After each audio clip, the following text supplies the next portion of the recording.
నువ్వు విన్న విషయం గ్యారంటీగా పోలీసులకు చెప్తావని నాకు డౌట్ వచ్చింది. ఆరా తీస్తే నువ్వు కమిషనర్తో మాట్లాడుతున్న విషయం కూడా తెలిసిపోయింది. అందుకే రాబోయే ప్రమాదాన్ని ముందుగా ఊహించి భగవాన్ని పంపించి నీకు మెంటలని డాక్టర్ సర్టిఫికెట్ తెప్పించాను. ఇప్పుడు అర్థమైందా ఈ మాధవరావు అంటే ఏంటో? రేవతి, నేను చదరంగం ఆడేవాణ్ణి కాదు, చదరంగం లాంటి ఆటల్ని కనిపెట్టేవాణ్ణి. ఇక నువ్వు సుప్రీంకోర్టుకి వెళ్ళినా నన్నేమీ చెయ్యలేవు. ఎందుకంటే నన్ను కాపాడటానికి డాక్టర్ ఇచ్చిన ఫైల్ ఉంది. ఇంకా చెప్పాలంటే ప్రత్యక్షంగా చూసిన ఏసీపీ ఉన్నాడు. అర్థమైందా? కన్న కూతురికి పిచ్చిదని పట్టం కడతారా? మరేం చేయమంటావే? ఏం చేయమంటావు? నేరం నేనే చేశానని కోర్టు నమ్మితే నాకు యావజ్జీవ శిక్ష వేస్తుంది. ఇంతకాలం మీరు బయట ఏం చేసినా ఏ విషయంలో తలదూర్చలేదు, దేనికి మాట్లాడలేదు. కానీ ఈ రోజు సొంత కుటుంబ విషయంలో. చూడండి, నా మాటకు ఎవరైనా ఎదురు చెప్పారో సెటిల్మెంట్సే కానీ సెంటిమెంట్లుండవు. భార్య, బిడ్డలు, అన్న, తమ్ముడు, చెల్లి ఇవేవి చూడడం. నరికి పోగులు పెడతాను మళ్ళీ అనుకుంటున్నారు. చూడు, మళ్ళీ ఇలాంటి ప్రయత్నాలు చేస్తే నిన్నేమీ చెయ్యను. మీ అమ్మను చంపేస్తాను.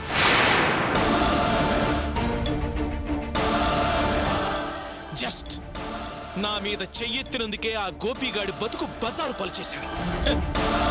అభినందన సభలో నన్నే అవమానాల పాలు చేశాడు. వాణ్ణి ఊరికే వదులుతాననుకున్నావా? ఆ దేవుడు కూడా వాణ్ణి రక్షించలేడు.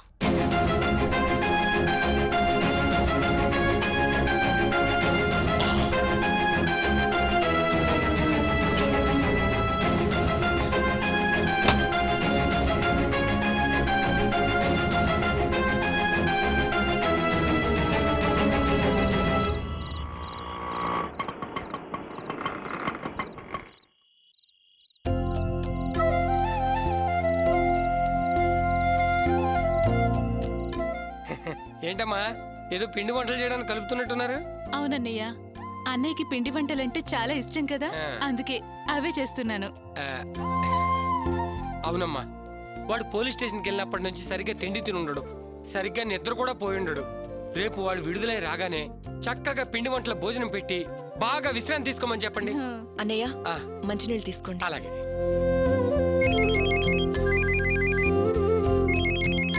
అన్నయ్య, రేవతి ఫోన్ చేస్తుంది, మాట్లాడమ్మా. హలో రేవతి. అక్క, రేవతి, నేనే ఫోన్ చేద్దాం అనుకున్నాను, కానీ నువ్వు కాక వేరే ఎవరైనా లిఫ్ట్ చేస్తే సమస్య కదా, అందుకని చేయలేదు. ఏమనుకోకు రేవతి. పర్వాలేదక్క, ఎవరు చేస్తే ఏంటి? రేవతి, నువ్వు పెద్ద మేలు చేశావమ్మా. కన్న తండ్రి మీదే నువ్వు కేసు పెట్టావు. ఏ కూతురు చేయని పని చేశావు. నువ్వు న్యాయాన్ని, ధర్మాన్ని కాపాడావు రేవతి. రేవతి, రేపు నువ్వు కూడా నాతో పాటు రావాలి. ఇద్దరం కలిసి మీ బావని ఇంటికి తీసుకొద్దాం.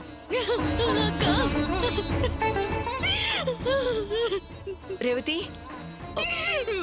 రేవతి, ఎందుకమ్మా ఏడుస్తున్నావు? మీ నాన్న మా కుటుంబానికి చేసిన అన్యాయాన్ని తలుచుకుని ఏడుస్తున్నావా? అది ఆయన చేసిన అన్యాయానికి నువ్వు శిక్ష పడేలా చేసావు కదా, ఇంకా ఎందుకు రేవతి ఏడుస్తున్నావు? నువ్వు చేసిన సహాయం వల్ల నేను ఎంతో సంతోషంగా, ధైర్యంగా ఉండగలుగుతున్నాను. సహాయం చేసిన నువ్వెందుకు ఏడుస్తున్నావు? ఏడవకమ్మా. లేదక్క, నేనేదో పెద్ద ఘనకార్యం చేశానని పొంగిపోయాను. నువ్వు అలాగే అనుకుని ఇలా మాట్లాడుతున్నావు, కానీ అంతా తలకిందులైందక్క.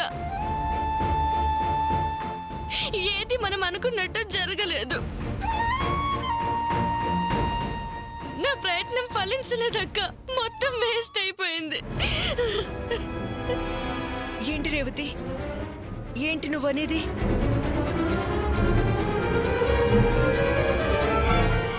అవునక్క, మొత్తం వేస్ట్ అయిపోయింది. బావని ఎలాగైనా బయటికి తీసుకురావాలని మా నాన్న చేసిన ద్రోహాన్ని క్లియర్ గా పోలీసులకు వివరించాను. కానీ మా నాన్నేమో చాలా తెలివిగా నా కళ్ళ ముందే నాకు పిచ్చి పట్టిందని, నాకు మతిస్థిమితం లేక నేను ఇలా ప్రవర్తిస్తున్నానని, నావన్నీ అబద్ధాలని కొట్టి పారేసేలా ఒక దొంగ డాక్టర్ సర్టిఫికేట్ సబ్మిట్ చేసి నా మాటలు పోలీసులు నమ్మకుండా చేశాడు. ఏంటి, నేనేం చేయనక్క. విధి చాలా విచిత్రంగా బావతో ఆడుకుంటుంది. మంచి వాళ్ళకి ఆ దేవుడు ఎక్కువగా కష్టాలు పెడుతుంటాడట. అదే నిజమేలా ఉందక్క. రేవతి, అర్చన, ఏమైందమ్మా? ఎందుకు అలా అయిపోయావు? ఏది ఆ ఫోన్ ఎలాగివ్వు. హలో అమ్మ రేవతి, నేను శివన్ మాట్లాడుతున్నానమ్మా. పోలీసులు మీ నాన్న అరెస్ట్ చేశారు కదా, గోపి రేపు రిలీజ్ అయ్యి వచ్చేస్తాడు కదా. లేదన్నయ్య, అనుకున్నదంతా చెడిపోయింది. మళ్ళీ కథ మొదటికి వచ్చింది. మా నాన్న ఒక దొంగ మెడికల్ సర్టిఫికెట్ తో నాకు పిచ్చి పట్టిందని పోలీసులని నమ్మించాడు. గోపి బావని రక్షించలేకపోయానన్నయ్య. పైగా ఇక నుంచి నేను బయటకు వచ్చే అవకాశం కూడా లేదు. జరిగిన విషయాలన్నీ నేను మీకు చెప్పాను కాబట్టి మీరే అన్ని కోర్టులో చెప్పి గోపి బావని ఎలాగైనా బయటికి తీసుకొచ్చే ఏర్పాట్లు చేయండి అన్నయ్య.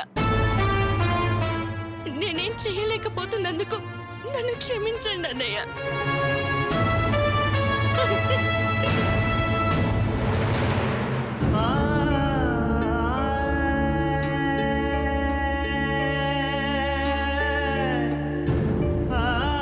అన్నయ్య, ఏమైంది?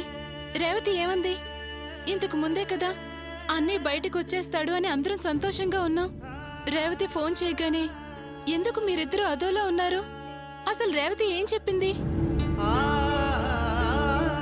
రేవతి ప్రయత్నం వేస్ట్ అయిపోయిందమ్మా. ఆ దుర్మార్గుడు మాధవరావు కన్న కూతురని కూడా చూడకుండా రేవతికి పిచ్చి పట్టిందని డాక్టర్ సర్టిఫికెట్ సృష్టించి పోలీసులు నమ్మించాడంట.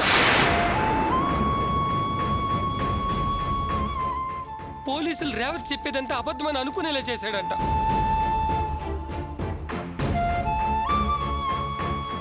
మళ్ళీ నిజం ఓడిపోయేలా ఉంది, ధర్మం చచ్చిపోయేలా ఉంది, న్యాయం అన్యాయం అయిపోయేలా ఉంది.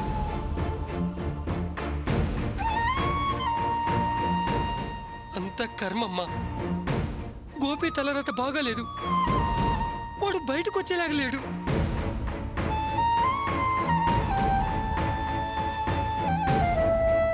అయ్యో, ఏంటన్నయ్య నువ్వనేది?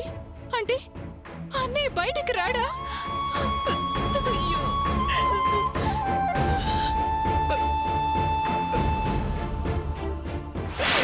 అయ్యో భగవంతుడా! అయ్యో అమ్మా అర్చన, ఏమైందమ్మా? ఎందుకు ఏడుస్తున్నారు? అందరూ ఏడుస్తున్నారేంటి? గోపి వస్తాడనే సంతోషంతో ఉన్నాం కదమ్మా, ఇంతలోనే ఏమైపోయింది? ఏం జరిగిందమ్మా? ఏమైందక్క? ఎందుకు అందరూ ఏడుస్తున్నారు? మా నమ్మకం మట్టి కొట్టుకుపోయింది, మా సంతోషం ఆవిరైపోయింది. ఆ రేవతి చెప్పిన మాటలు విని గోపి రేపు విడుదలై వస్తాడనుకున్నాం. కానీ ఆ రేవతి వాళ్ళ నాన్న రేవతికి పిచ్చని, ఆమె మాటలన్నీ అబద్ధమని పోలీసులు నమ్మించి మన గోపికి అన్యాయం చేశాడు. ఇంకా గోపి బయటికి రాడు.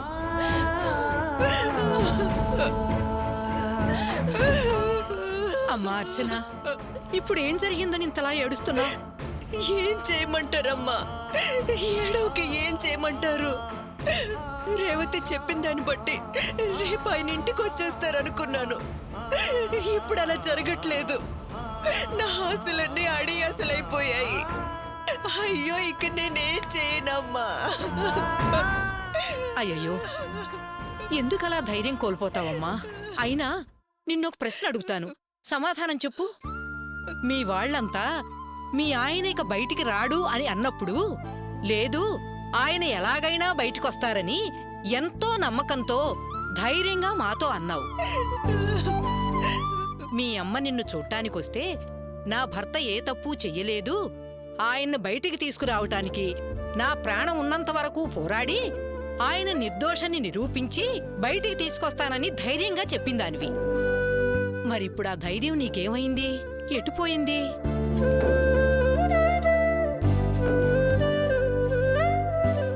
నువ్వంత నమ్మకంగా ఆ మాటలన్నప్పుడు రేవతి వస్తుంది, మా ఆయన్ని విడిపిస్తుంది అని నువ్వు అనుకున్నావా? లేదు కదా.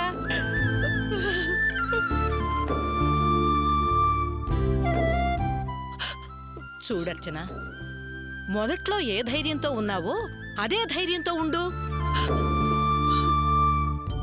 నీ భర్త తప్పు చేయలేదనే నమ్మకం నీకుంది కాబట్టి ధైర్యంగా కోర్టులో పోరాటం చెయ్యి.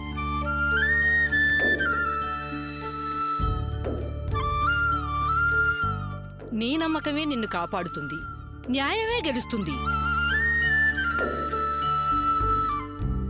నీకో విషయం చెప్తాను, అర్థం చేసుకో. ధైర్యం ఉన్నవాళ్లే సునామీలో కొట్టుకుపోయినా కూడా వారంతా తరువాత క్షేమంగా ఒడ్డుకు చేరుకుంటారు. అది గుర్తుంచుకో.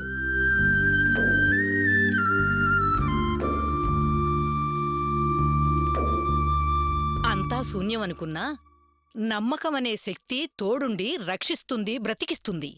దేవుణ్ణి నమ్ము, నువ్వు గెలుస్తావు. నీ భర్త మంచోడనే నమ్మకం అందరికీ ఉంది. ఇంతమంది నమ్మకం అపనమ్మకమైతే అది ఆ దేవుడికే అవమానం. నమ్మకంతోనే గదా అతన్ని చేసుకున్నావు, నమ్మకంతోనే గదా కలిసి బ్రతుకుతున్నావు. ఇప్పుడెందుకమ్మా భయపడి ఏడుస్తున్నావు? తీర్పేమీ రాలేదు కదా, దిగులు పడబాకమ్మా. సముద్రంలా గంభీరంగా ఉండు. ఏడవటం మానేసి ఏం చెయ్యాలో ఆలోచించి అడుగు ముందుకు వెయ్యి. విజయం నీదే అవుతుంది.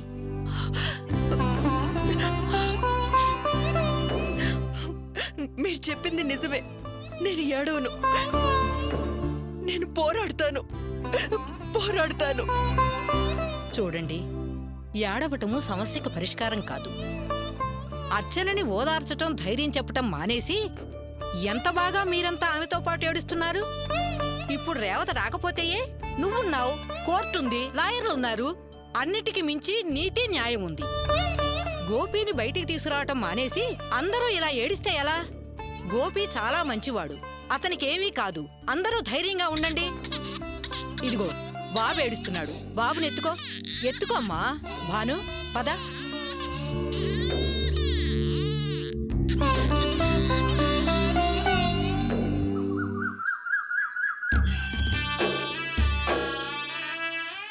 నమస్కారం సార్.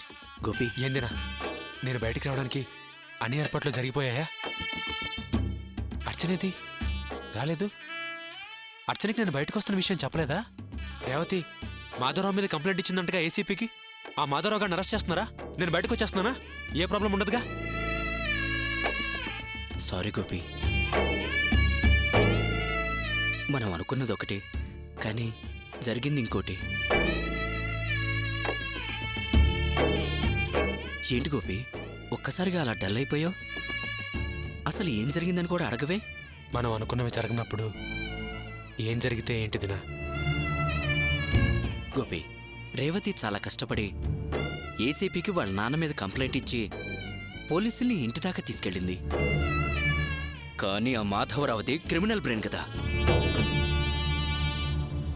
రేవతికి మతిస్థిమితం లేదని డాక్టర్ సర్టిఫికేట్ చూపించి కమిషనర్ని తప్పుదోవ పట్టించి తప్పుకున్నాడు.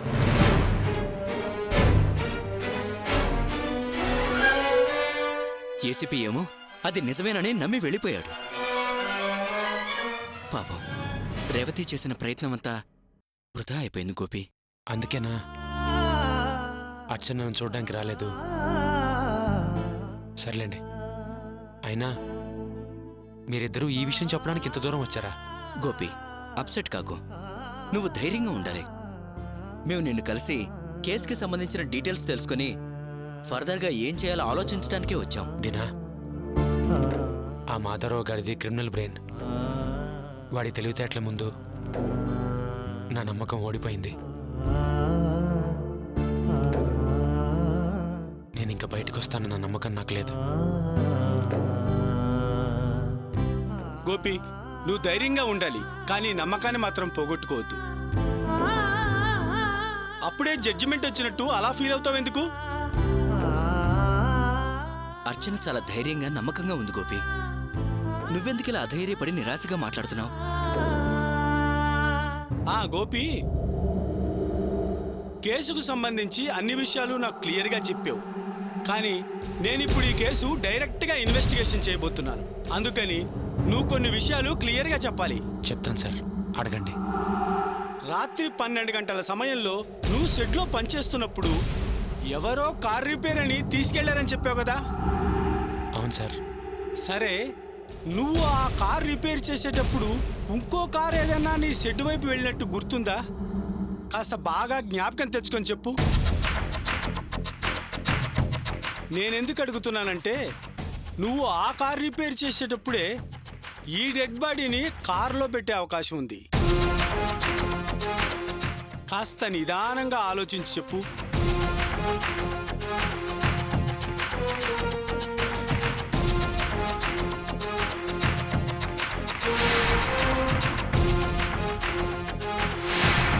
సార్, నేను షెడ్లో బండి రిపేర్ చేసుకుంటుంటే ఎవరో ఇద్దరు వచ్చి బండి ఆగిపోయిందని చెప్పారు. నేను వాళ్ళ బండి రిపేర్ చేయడానికి పక్క రోడ్లోకి వెళ్ళాను.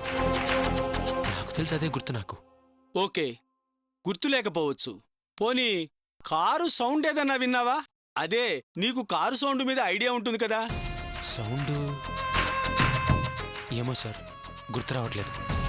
ఆ బండి రిపేర్ చేసి నేను మళ్ళీ నా షెడ్డుకి వచ్చేసి నా బండి రిపేర్ చేసుకోవడం మొదలెట్టాను. సరే, నువ్వు మళ్ళీ షెడ్డుకొచ్చిన తర్వాత ఏదన్నా తేడా గమనించావా?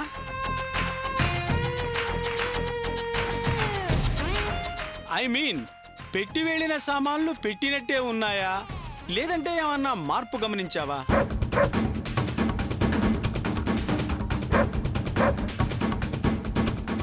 కాస్త గుర్తు తెచ్చుకొని చెప్పు గోపి. కమాన్ గోపి, ఆలోచించు. మార్పు అంటే ఏముంది సార్, షెడ్డుకి రాగానే నా పని నేను చేసుకున్నాను. సరే, నువ్వు షెడ్డుకు రాగానే ఫస్ట్ చేసిన పని ఏంటి? కమాన్ గోపి, చెప్పు, గుర్తు తెచ్చుకో. ఆలోచించు గోపి, బాగా బాగా ఆలోచించి చెప్పు గోపి.